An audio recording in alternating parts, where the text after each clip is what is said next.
3 najkrajšie miesta vo Vietname, ktoré určite musíš pridať do tvojho itinerára. Ahoj, som Lucie a cestovala som po Vietname 6 týždňov a toto sú moje 3 najobľúbenejšie miesta a nie je to Halong Bay či Ha Chang Loop. Ale aj tie boli krásne. Ideme na to. Ninh Binh. Ja už len pri pohľade na tieto zábery, tak sa tam chcem hneď vrátiť. Na tomto mieste je niečo tak krásne, že to ani neviem vysvetliť. Pozri sama. Druhé miesto bolo určite toto ubytko v Sape, Selkovo Sapa. Som ostala pár dní na ubytku, čo ma stalo 6 eur. Áno, 6 eur a toto boli moje výhľady. Úplne som spomalila, sledovala domáci, ale tiež sa mi páčila výhľadka Fansipan, ktorá je ako lotéria. Nikdy nevieš, či niečo uvidíš, ale asi preto to bolo o to magickejšie.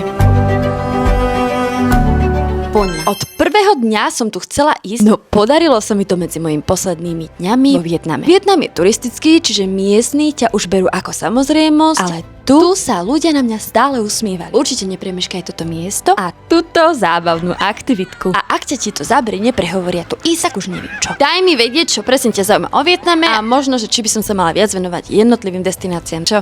Ktorú destináciu určite pridávaš na tvoj bucket list?